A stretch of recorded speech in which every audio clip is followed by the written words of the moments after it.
Well, good evening, ladies and gentlemen. Good evening, ladies and gentlemen. We have reached the top of the hour. It is November the 14th. You are the guest of Dr. T's Philosphy Cafe, where we delve into the depths of thoughts, explore complex ideas, and try to engage in lively discussions about the fundamental questions that kind of shape our existence. We've been away for a little bit, but I want to say welcome back. If you have an opportunity to call in, the number is 714-816-4686. And I am Dr. Thomas Mallory Hill. I am Dr. T.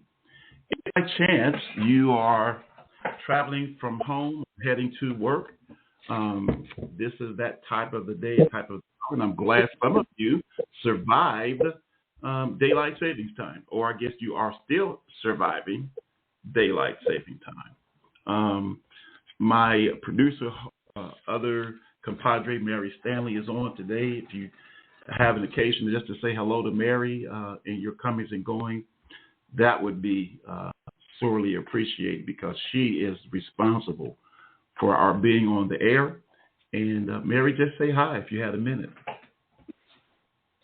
Hey, I'm not only responsible for being on the air, but I was responsible for not being on the air when I got sick for about a month. You can blame me. With no blames. We just know that that's part of the way the world announces. Hey, Mary, just in case somebody is listening, what did we say? Can we maybe do your announcement at the top, and then I'll do it at the bottom, just because I'm taking notes too. So. Sure. So for people, I don't know if you've heard or not yet, but Blog Talk Radio is one of the first internet live call-in network platforms out there, and they are sadly going to be shutting down after the first of the year. But I am working very hard to put a new platform together. So it'll be a seamless transition. There will be a new link. There will be a new way of calling into the show. We will let everybody know before it happens. All right. And again, for those who are listening, the show won't end. It will just be on a better platform. On a better platform, correct. And for those who are listening, just sent out a couple of notices today. It's been a pretty hectic day for me as well. But the call-in number is 714-816-4686, and it's under the Hope Network, Optimize My Life. We do also have this on our Facebook page, Optimize My Life. And so if you happen to be on the internet and you come across Dr. T's Philosphy Cafe on Facebook, and you have questions or comments you'd like to make there, please do that, at least today. I want to start out by sharing with you just a couple more things about this show. We had the privilege, and thank God that Mary is as well as she is. We all are, because somebody last night didn't wake up, and somebody is probably struggling with some issues as I speak. Know that I am praying for your recovery, the challenges that we all face.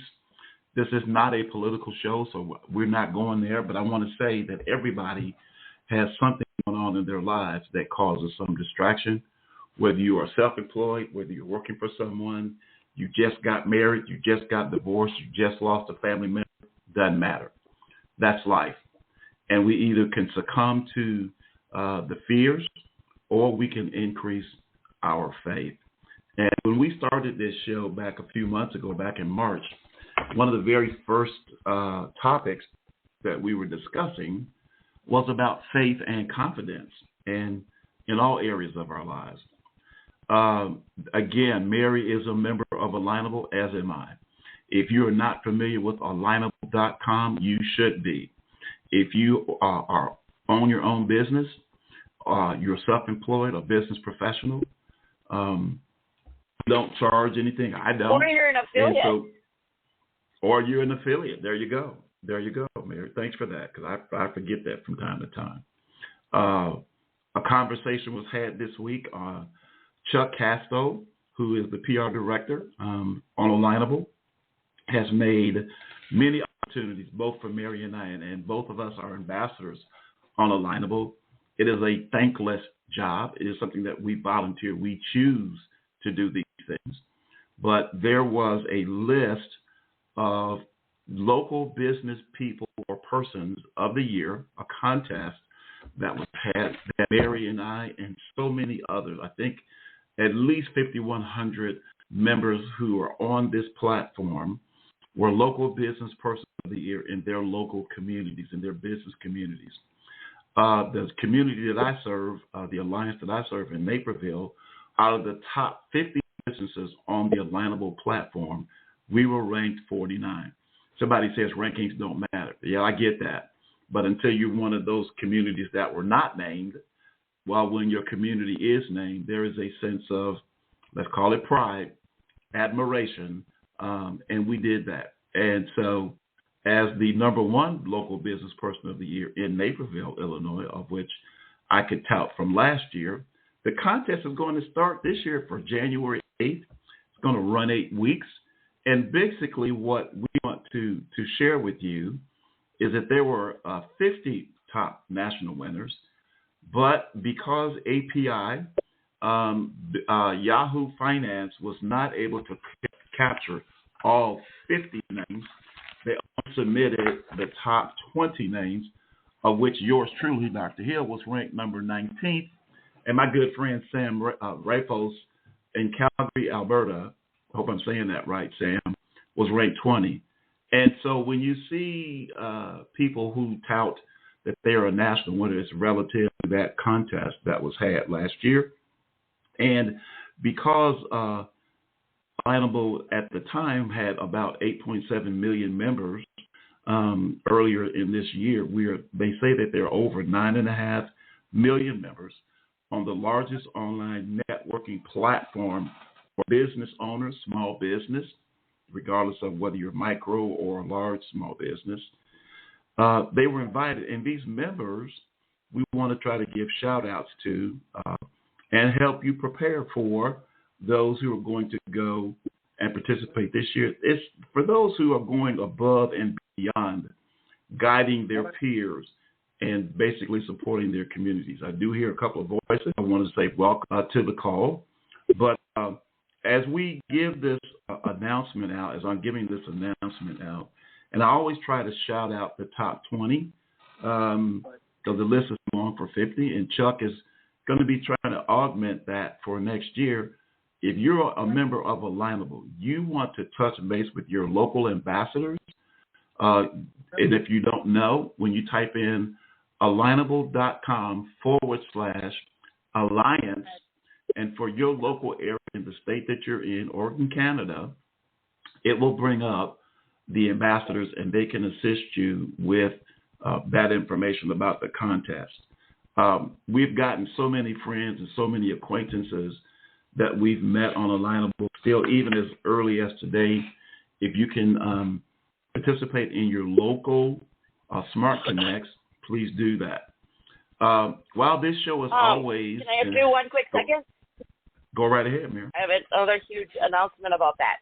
So, in partnering with Alignable, we both are on it. We both were on our local top businesses of the year. We are going to add a show to highlight all the local businesses of the year, award winners, and also all the top businesses from last year to highlight their business and what they're doing from there to now, so that they can give insight and tips into people who are new to Alignable or didn't even know about the contest last year to learn how to improve what they're doing networking-wise to increase their presence. Their visibility? Yes, there you go. Thank you. I couldn't think of the right word. Which will be started at the beginning of the year. Absolutely. You know what's exciting about this, and for those of you who are calling in at 714-816-4686, and I'm taking this time, I don't spend a lot of time promoting myself, even on the Alignable platform, because it's not about me. It's about how we can give others support, our peers, business owners, support and tips. But so much has been given to us in that way, both Mary and I. It was announced yesterday that they're putting together a new ambassador who has a particular talent in producing a video. And so if you are interested in participating in that, to send Chuck Casto, Casto, an email. If you were the number one or number two business person of the year in your area, as I know of, I don't know if it's just reserved to ambassadors, but I do know, Mary, they're also doing that as well. So what you've extended, what we try to extend on this show, for the gratitude that I express to those who are on, those who have supported me. I don't even talk about my other business, but I'm going to digress a little bit today because I've been told I don't do it enough. I'm going to say this. For the team that we built, all of the business, ALL, all of my business this year have come from members who are on alignable.com. And to them, I say, I tease from time to time when we meet, like we'll have a team Zoom today at 5:15 Central, that they twofer, T, the number 2, then FER. Because when I'm updating them about things that are benefiting them on Alignable, we also talk about that with our unique product that we offer. And I say product, but it's more of a technology. And so people who are in the health and wellness space, and there are so many organizations, but when you are a category creator, when you are the only one in the space, it's not a brag per se. It is an event. But if you were in the industry back in 1803, and the industry that I'm going to name is called the horseless carriage. From 1803 to 1910, individual innovations that were made in that industry alone. I go back to 1803 because that was the first horseless carriage that was designed and built. You have to remember, in the 19th century, you couldn't use the word automobile because there was nothing in the lexicon, nothing in the vocabulary. You couldn't say car because it didn't exist. Carriages, wagons, plenty. Horses, yeah, plenty. And when somebody coined the phrase horseless carriage, you knew it didn't involve a horse or a mule or a donkey. Today, you would be laughed out of wherever you live unless you're a farmer and you need, and even to that extent, society has grown, that there are horses and mules and donkeys used for certain, I consider them tools. You have to have the proper tool for the proper job. Today, we won't even think of the last 107 years, or at least from 1910 going back. That was 107 years of innovation. And the product and technology that I'm introduced to, a few other companies have their own technologies within the last 15 years, have reshaped medical and science breakthroughs unheard of. And coming in the first quarter of this year, the organization that I represent is called ASEA. Another breakthrough, which had been 3 years in development with scientists from around the world, will be hitting the market. And so if you are or know of an authorized distributor of the ASEA Redox, or ASEA, the company, the manufacturer, you want to be talking to those people. And when that product is launched, when that technology is launched, a different breakthrough, how do you say to people, I got something new, and everybody needs it, and unless you're a part of that organization, how do you distribute it? Well, it's by word of mouth. So anyway, I'm going to move on just a couple of things. I was looking at a book that I was introduced to back in the 1990s. It was written by a former CEO of an organization, and the title of this book, that gentleman's name is John Addison, and he is I don't know if he still is, the leadership editor.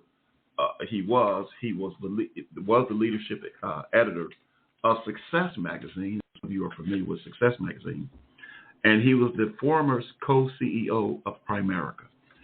John's book called Real Leadership made me consider today for this conversation that I wanted to have today with many of you if you're listening. There's a difference between people who say they are doing things and then people who actually get things done. And when I bought this book from years ago, John had a couple of people give their forwards and give their afterwards. And he says this author, I'm going to name, but this is the quote. John's story shows how to step up and be a leader. He and I both agree that leadership starts with serving others. That quote came from John C. Maxwell, and John Maxwell is a best-selling author and leadership expert. Another person says that John lives and breathes real leadership. I'm proud to say I witnessed the stories and practices in this book firsthand. He led, he fought, and he served our team. Primerica wouldn't be the company it is today without his leadership, and follow John's simple practices to impact your team and produce real results. That was a quote by Glenn Williams, who is the current CEO of Primerica. So I guess I want to kick off today's topic about leadership. Where have you seen it? Is it real? Are you a real leader? R-E-A-L, not R-E-E-L. I guess I have to distinguish that. What do people say about you in terms of leadership? So the lines are open, 714-816-4686. So any other callers, the lines are open. If you want to chime in, what is real leadership and what does it look like to you?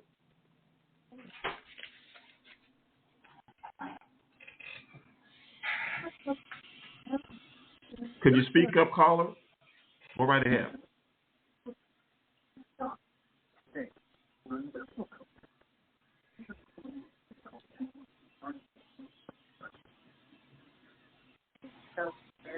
Could you speak up a little bit, caller? We hear something in the background. Yeah, I think it's background music. So the lines are open. So if you're not going to speak and you have loud background noise, please mute yourself because it all gets picked up. It gets hard to hear what others are saying. Dr. Bill, this is Barbara. Can you hear me? Oops. Hey, Barbara, how are you? You finally got on. Thank you for calling. What is real leadership to you, Barb? To me, real leadership is somebody that reaches down and helps develop other real leaders. And they lead by example. They're not going to have somebody else do something that they've never done before. Mm-hmm. That's what I wanted to share. Well, this quote by John Maxwell that leadership starts with serving others. Anything about that, Barb? Do you serve others, or have you seen others being served or are serving? I serve others too much sometimes. I overserve, which is not a good thing because it doesn't let them fall and learn themselves. So so that's one area that I'm working on, is not force feeding people, just letting them go through and learn themselves also and learn how to grow and develop. Well, there's another quote, and I would tend to agree with you, Barb, but it says, true leaders inspire others to lead.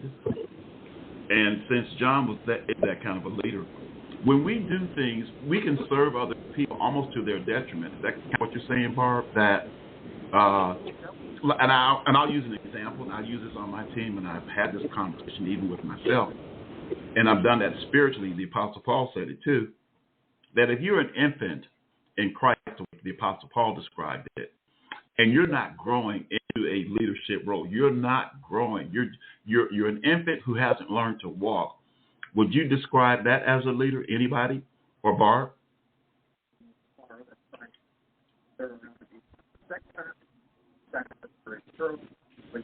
I guess I don't understand the question. Well, let's put it this way. Brand new baby, you wouldn't call a brand new baby a leader. And that could be in any field or any walk of life. Would you agree or disagree? Agree. Therefore, there has to be I heard another person say sort of. I'm going to throw a little wrench into that theory.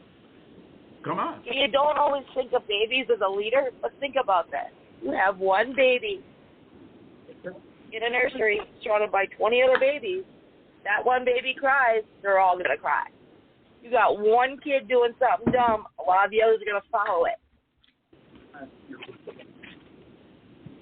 Would you say that infant was conscious of the fact that it was leading other children to cry? I think that's an innate ability, right? There's a little wrench there, too. Depends on the child. There's a lot of kids that are more socially aware than you realize, you know. And I've learned this working in the world of neurodiversity and autism. Some of these kids remember back when they were infants. My daughter, for instance, came to me the other day, and she goes, Mom, remember when I was a baby and I was in a chair, and you used to put this powder stuff in with my milk, which actually it was rice cereal, to thicken it up so she wouldn't choke. Like, yeah, how do you know that? She goes, I remember watching you. She can tell me things from when she was like 6 months old. Okay. Barb, if you're still on, or others who like to chime in, the number is 714-816-4686. We kicked off today talking about leadership. What does it look like? I've not noticed any child born, like they don't with instructions. I've not seen anybody born with instructions. Or for leadership, that somebody has a bubble above their head and says, I'm a real leader.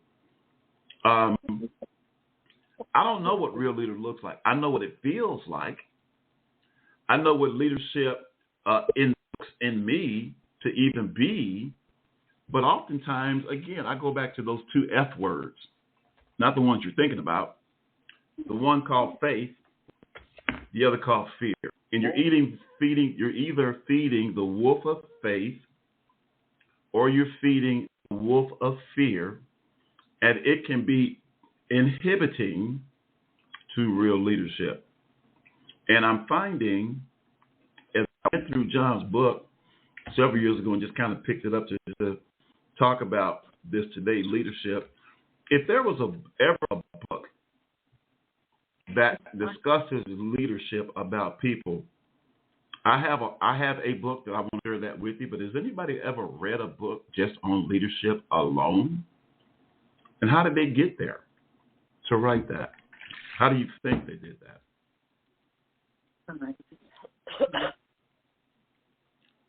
714-816-4686. The lines are open. I found one leadership book that's universal in every single language in the world, and it's been translated in every language in the world.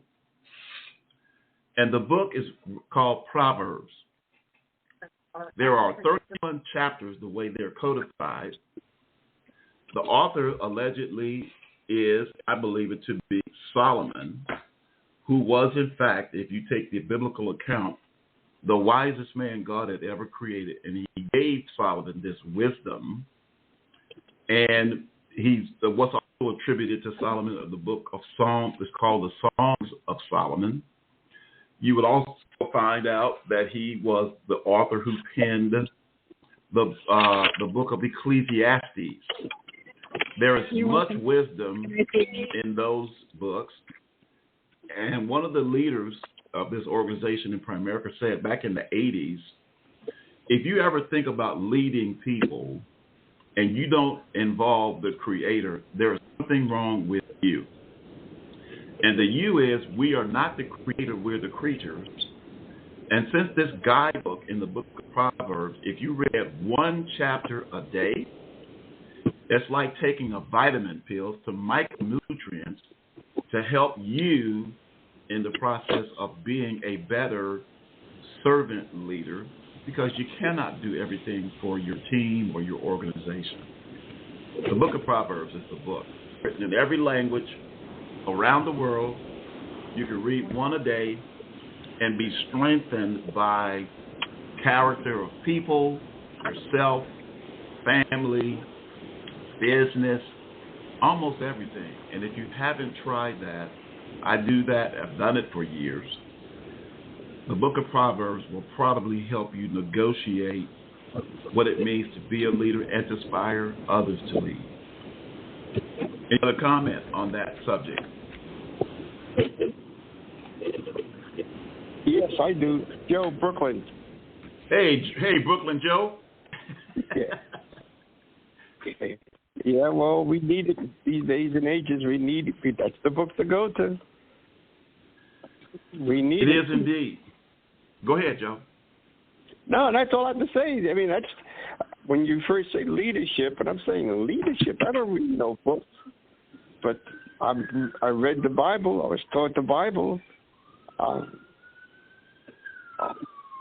My parents, my dad taught me. Well, he was a preacher, and he taught us the Bible, and he told us this is what you live by.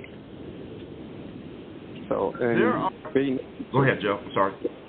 No, being that you were saying that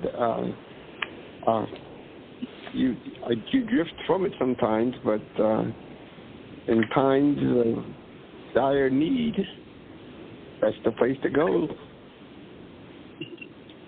That's interesting, Joe. It kind of coincides with what Mary was saying about the infants if you have a room full of infants and no one's crying, one infant starts to cry. If I capture this right, Mary, I'm envisioning this. The room is quiet. One infant begins to cry. Other infants begin to cry. Those are kind of innate things that God gave everybody. That's innate as being a human being. And, you know, whether you call that leadership or not, or whether it's attributed to those qualities, one thing is for sure, that when we are we as human beings, faced with challenges, and because we're finite, we're not infinite. And one of the things about this show that I really, when I set out to pull this together, was that Dr. T's Philosphy Cafe was meant to be a captivating radio show where intellectual curiosity met lively discourse. I don't know all the answers. I'm not all-knowing. I'm not omniscient. I'm omnipresent. I'm not God. And with my own frailties, I know that also involves leadership. And I've coined the phrase for like my company in terms of branding.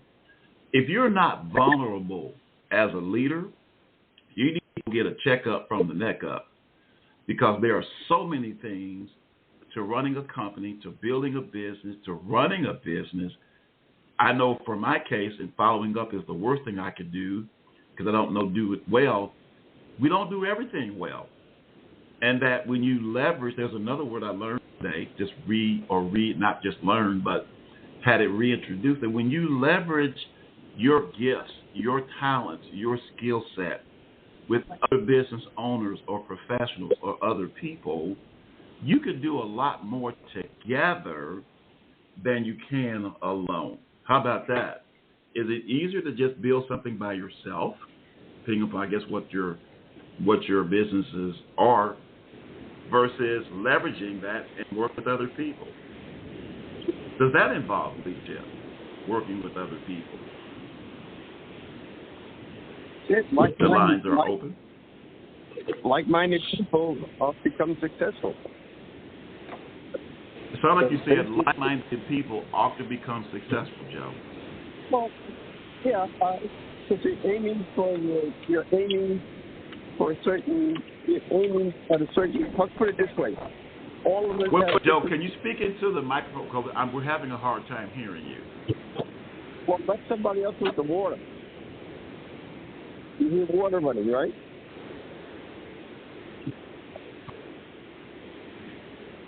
Hello? Do I hear what running? There's a noise background. Oh. Well, I just couldn't. I couldn't hear what you said, Joe. So I apologize. Well, maybe I hear a noise. It just stopped. Can you hear me now? Yes. Now I don't. Correct. Okay. No, what I'm saying basically, when you're working with a group, everybody looks at it from a different angle, and everybody's trying to go to the same goal to be successful, whatever it is. I find that everybody has a different perspective, and when you're working together, you usually come to a very good conclusion. But when you're flying by yourself, it becomes very, very troublesome.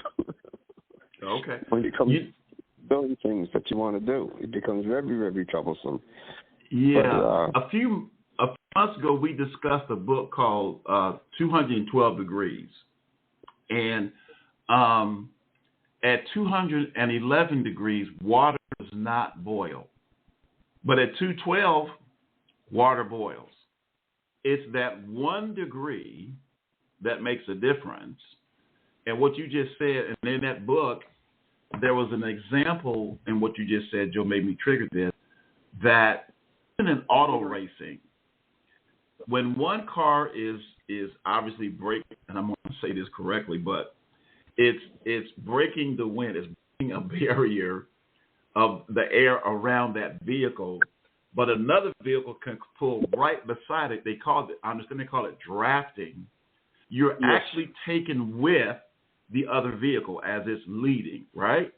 And so it's easier, even in auto racing, to drive close to another vehicle that is breaking the air around it, and the second vehicle gets taken in to air because its acceleration and its movement, you actually get sped up. And so, working with other people, Joe, leveraging your expertise with others, you can go further than you can by flying solo. Nothing wrong with flying solo. Dr. T, I've got an interesting example if you want. Please, Barb, join in. About different perspectives. I was at a leadership conference one time, and they divided us up into like teams of 8, and we were next to an expert that had taught us how to pack a parachute. And we're all circled around this person while she's packing the parachute. And then the project was for us to pack the parachute correctly. Okay. And we all saw things from different angles. And, it's like, and we all had different personalities. So it was like, I was set on one way and somebody else was set on something else. And then, so we got our thing put together, and then we had to decide who was going to jump from the plane with this parachute. Were we that confident? And it was like, oh shit! how confident were we with our decision? And fortunately, it was just a project, and they didn't make us jump with it. But that was pretty stressful. I think that kind of captured the whole idea. There's another similar story, a parable about the elephant. I think I was on another show and another group, and we were speaking about vision, and I brought up the example about, it's an Indian tale, like Sufi tale, that there were 6 blind men, and each one had a perspective about what an elephant looked like. Mind you now, all of these men were blind. And so the one who felt the trunk, gave its description. The one who had the tail said it felt like a rope. The one who felt the leg of the elephant said it was a tree. Another one said it was actually a fan because it was feeling the ear. And so if you can imagine these 6 perspectives all speaking a truth from their point of view, and then a sighted individual came along and said, you're all wrong. The truth of the matter that the elephant, if you're sighted, looks nothing like what each blind man said it was in fact, but from their point of view, a truth, but not the truth. And I think what you just said, at least what resonates with me, Barb, is if I were in there, I'd want to say, well, let's prove this theory like we do in mathematics. We need somebody jumping out the plane to see if their leadership skills and instructional skills were the best. But the idea, as you just said, Barb, I don't think I want to go that route. Watching people from different points of view pack a parachute. Yeah, that's a test of not only faith, but a test of can you follow instructions? You know, so leadership can come in all sorts, all descriptions that I've seen, but I think it's something that you feel viscerally. You know, behavioral psychologists will tell us that you can understand something, as you said, whether it's packing a parachute, feeling an elephant, up and down an airplane. We're going to feed one of the two F's, those F words. You're either going to be feeding the wolf of fear, or you're going to be increasing and feeding the wolf of faith. And how you proceed in life and how you strengthen either one will determine your altitude, for that matter, whether it's your organization's altitude in growth of sales or revenue or other ways we measure statistically the leadership and growth. Or here's something maybe for the ages. Once you determine that you want to be a leader, I think maybe Les may have said it better than I, but once you announce to the world you're going to lead or be a leader, the opposition always shows up to thwart efforts of those of us who are courageous enough to want to be a leader. And again, that's just not having fear, but also not being aware of opposition that's in the ether, that's spiritual, that is going to happen. You need to recognize, and again, going back to the Proverbs, if you think it's a joke, if you think that there are not evil spirits and they're not good ones, keep living. You'll find out. You have to do everything right, pack the parachute correctly, and you jump out the plane, and as you're floating down, a bird comes by and pokes a hole in your parachute. Oh, my goodness. You didn't see that one coming. So leadership is what it is, but it's also, I think, while we serve, as I said earlier, Barbara, it's also, are you building a legacy of leaders around you? And many of us, we call those children. Some of us build and model what real leadership can look like or feel like with our children, because we're leaving them behind and they're carrying on. Your organization should feel that way as a family. Callers, the number is 714-816-4686. Any comment on that? Real leadership. What does it look like to you? Or is it something that you feel? If you were blind, visually impaired, to use that phrase, how would you describe leadership if you couldn't see? How about that? If you could not see, how would you know that there's real leadership around you? Anybody want to chime in? I have a thought or two on that as well. But anybody else? 714-816-4686. If you were visually impaired, could you lead? Would you lead? What does it feel like? What does it look like to you, being visually impaired? Well, just for conversation, I can't even go there because it's beyond my comprehension right now. When I lost my sight for a few hours and things have gotten done, I couldn't see. I was completely lost, and completely not what to do. And when it finally came back, wow! I learned, hey, I don't want to ever put myself in a position to lose my eyesight again.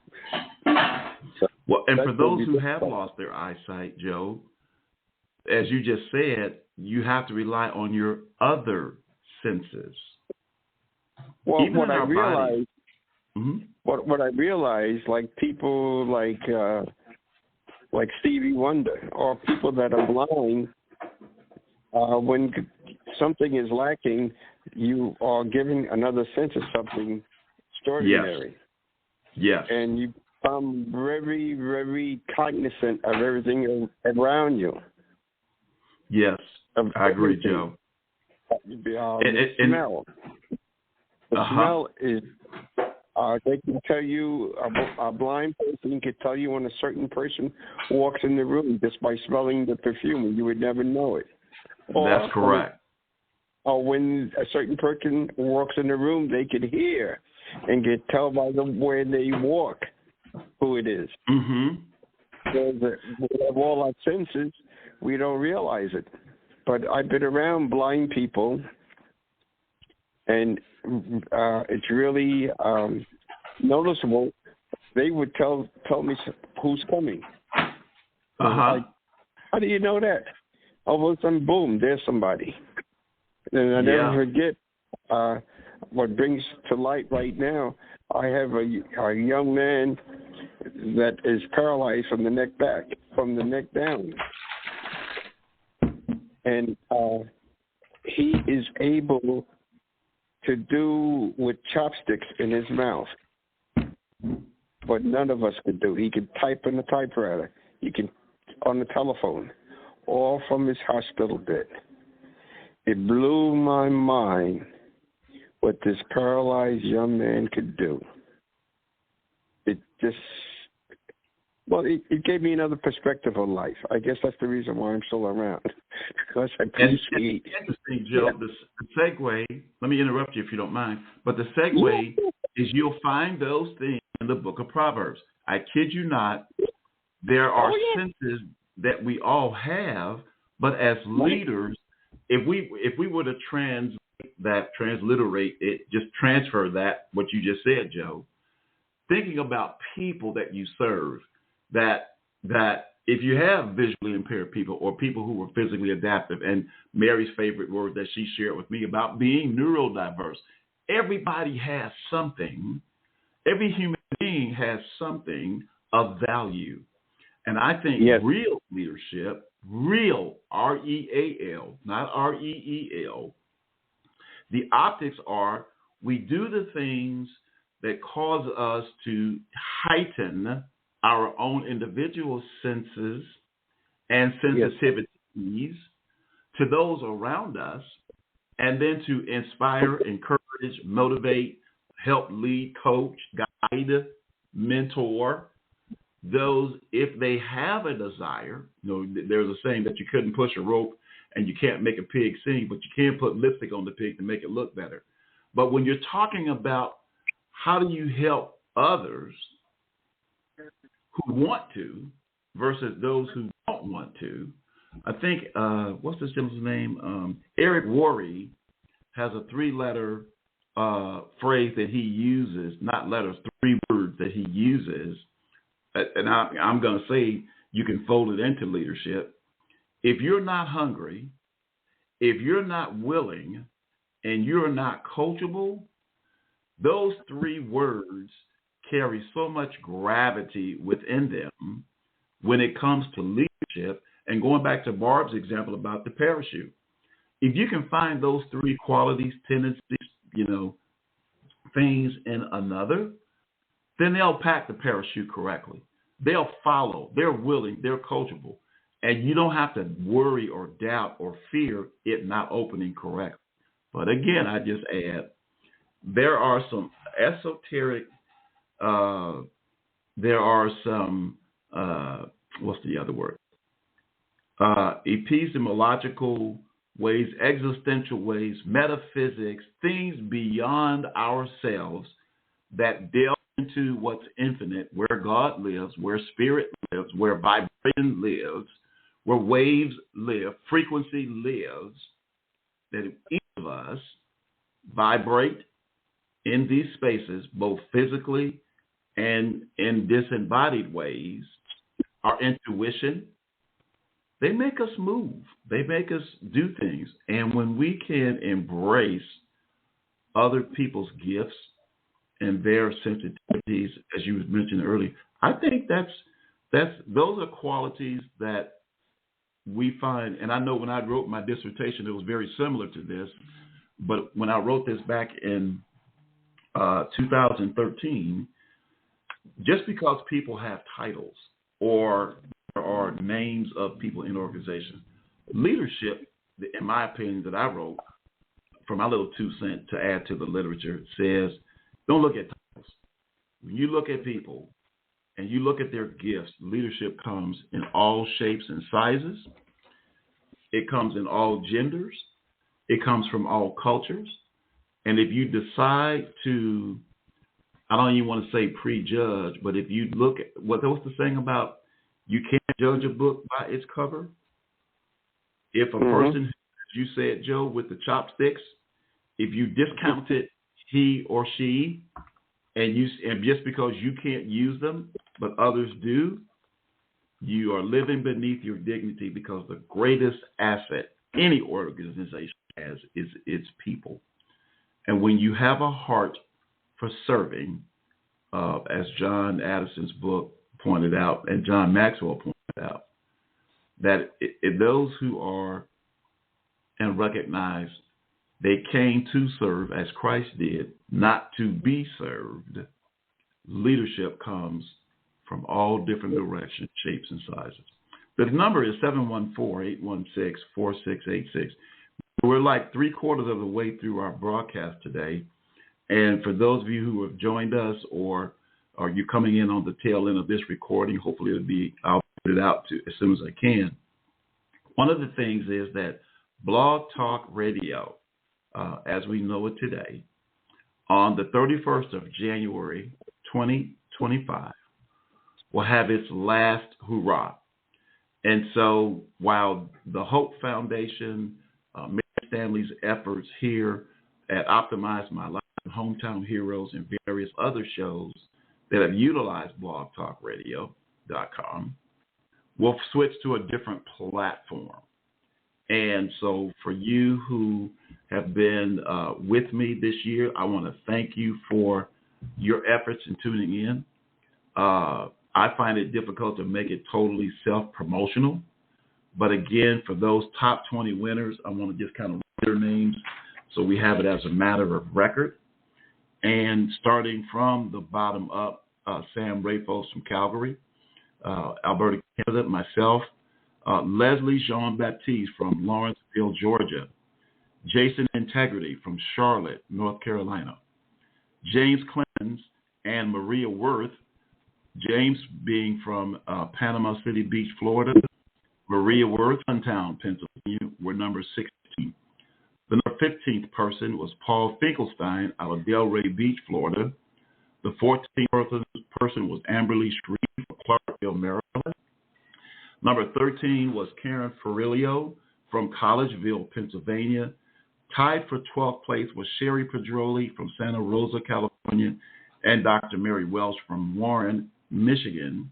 The number 11th person was Latoya Germain from New York City, New York. Number 10th spot of the top 20 went to Steve Levinson out of Boynton Beach, Florida. The number 9 person was Anton Burnett from Cleveland, Tennessee. Paul Odendahl and Tony Ransdell both tied for 8th place. Paul hailing from Port St. Lucie, Florida, and from Tony Ransdell from Elgin, Illinois. Excuse me. The number 7 spot was Shane Hicks, New Braunfels, Texas. Jill Cohn from Mesa, Arizona. And then the top 5 rounded out this way: Helena Smolik from Blaine, Washington, Michael Keller from Boca Raton, Florida, Kimberly Wallace from Cornelius, North Carolina, Brian Gregory, the number 2 person from Phoenix, Arizona, and the number 1 person in the 2024 Local Business Person of the Year was J.B. Beckett out of West Columbia, South Carolina. If we're on the air in some capacity, perhaps we'll be calling your name in 2025 as the top national winners of the Local Business Person of the Year contest. I think there's a new phrase, somebody called it, I'm not going to mess it up, I'll mess it up, but they had an acronym, they called it, because they said Local Business Person of the Year was too long to say. But I want to thank you all for tuning in. We've got approximately 8-9 minutes left. This was not an opportunity for me just to be self-promotive, but I do represent an organization, ASEA, that has a unique technology as others do.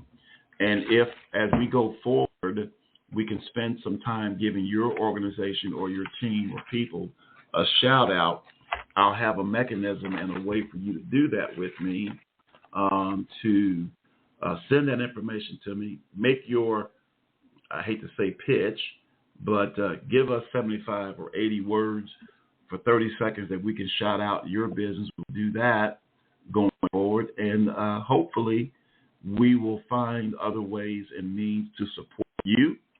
The platform that we primarily use here is alignable.com, and what makes us unique is that you have an opportunity to have a one-on-one meeting with the persons that you're being introduced to. And as the co-founder and CEO of Alignable, I was in a Smart Connect with him as others were, and I learned something new in the way he expressed that the technology we have on Alignable allows us to go into another person's network and look at those individual business owners and business professionals that you'd like to either, that may be your ideal customer, they may even be your ideal referral partner, and you need an introduction. And you know that when you go to different B&I events, conferences, chambers of commerce, people are always, trying to sell you their products, goods, or services. They're pitch slapping you. You meet them, here's my business card, and you never see them again. Well, what Alignable has done was found a way to say, let's say Brooklyn Joe has 5,000 connections that he could introduce me to.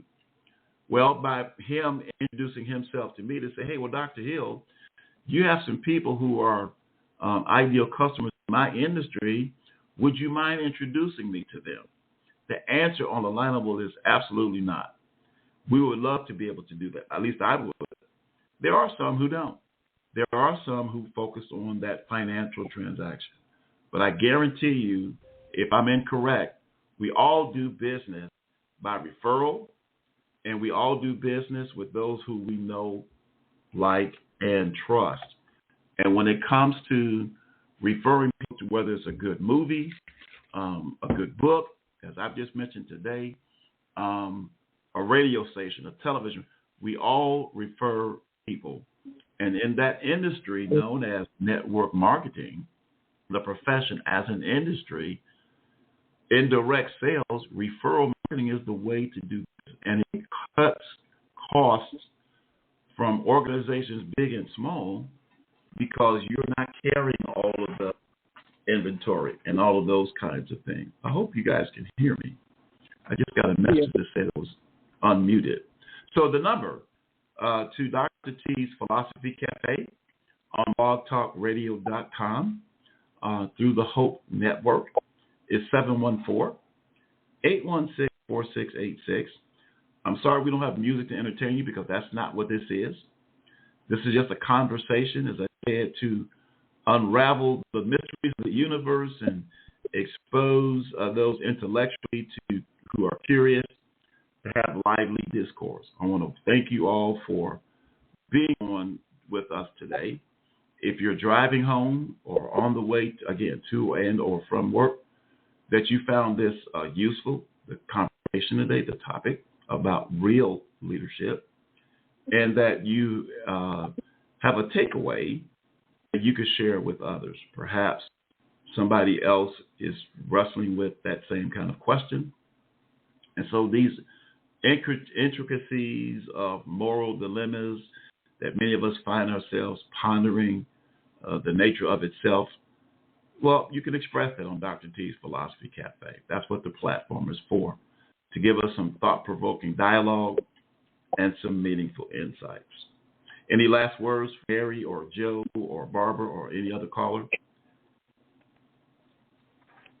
Well, I find this platform very good because in these days we have to be a force for good, so we all can come together and become a force for good. This is fantastic.